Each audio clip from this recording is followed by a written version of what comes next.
Hello. Well, for those of you who don't know who I am, I'm Paul Crowther. I'm the Associate Minister at Holy Trinity Church. And I wonder what sort of week you've had. I wonder whether you're adjusting to isolation. I wonder whether you've managed to reorder your life in different ways. This week I've been up to the shops once after the lockdown order. It was a strange experience. The world out there feels like a very different place than it did just a couple of weeks ago. Some of you, of course, aren't adjusting to life at home. Some of you who are watching this will be key workers, and thank you so much for what you're doing. You are busier than ever, and we really appreciate your efforts. On Thursday evening, I got to join in something that I wanted to join in, but turned out to be more moving than I expected it to be.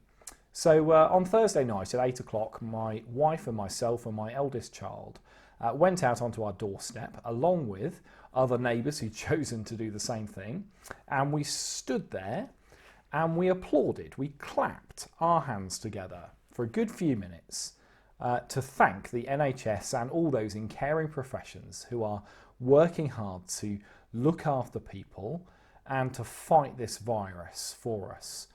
We applauded for them, and actually, as I stood out there applauding with everyone else, I found it really moving. An incredibly moving experience to be able to stand out there and to say thank you in that way. I mean, it's only a small way. It's no way at all really to show any real kind of thanks, is it? But as a symbol of our appreciation, it was a really powerful moment in our country's history, and it was really powerful to share that with my neighbours. The other thing you might have spotted this week as you went around our estate are that pictures of rainbows are cropping up all over the place. They're normally drawn by local children, but not just. There's some adults who are doing them as well. And these rainbows have become a symbol of hope. Let me show you some of them from our local area. So here's a picture of a rainbow drawn by one of the children of our local school. Here's a picture of a rainbow that's in a window on our estate. Here's a picture of a rainbow that was drawn on a driveway of our estate again. Here's a picture that was drawn on a pavement. That's quite impressive, isn't it? Very impressive. Here's a rainbow that another school on the Wirral put up on their gate. It says hope. Can you see it there? Next to the picture of the rainbow. And the idea, people are putting these rainbows up really to say, we're with you and there's hope. It's a symbol of hope for the future. And you know, the rainbow as a symbol of hope dates right back to Bible times.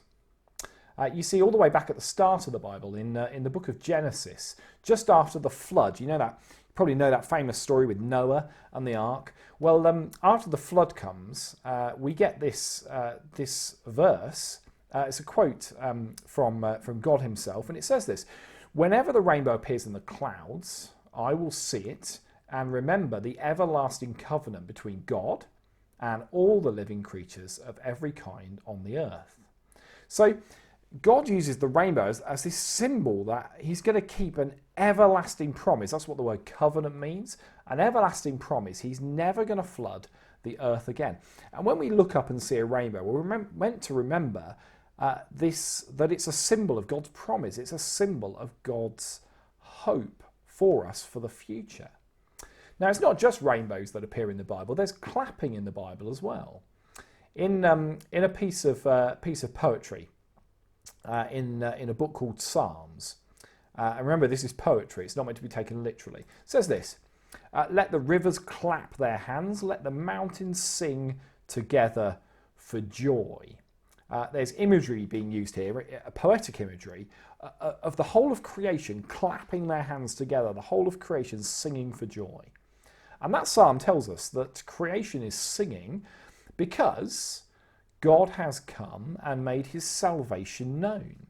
And in that psalm, the salvation is brought by a king who is both saviour, the one who saves, and judge, the one who judges the world.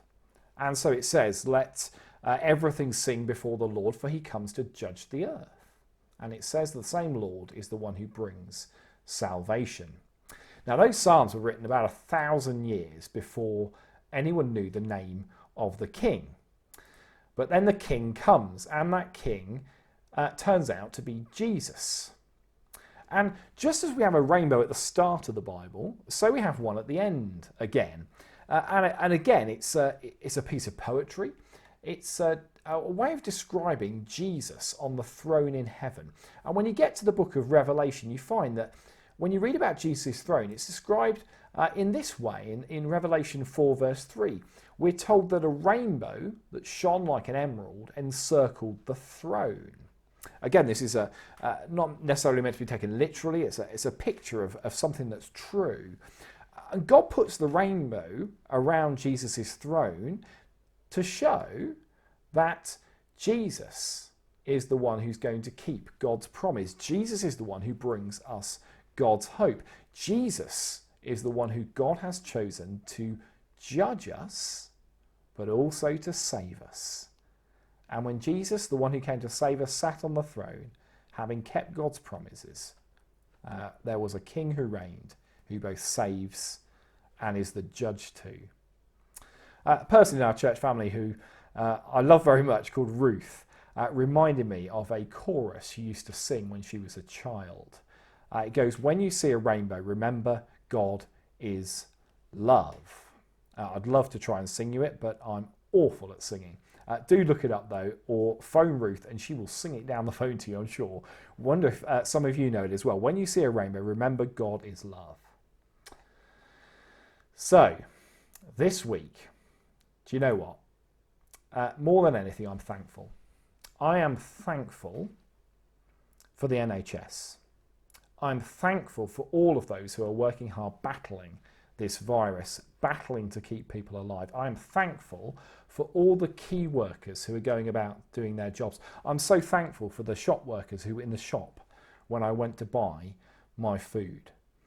And I'm thankful as well for my God, who has brought a real and living hope to us in the person of Jesus, the King on the throne, who is the judge, who is also the King who offers us salvation by his own death and resurrection.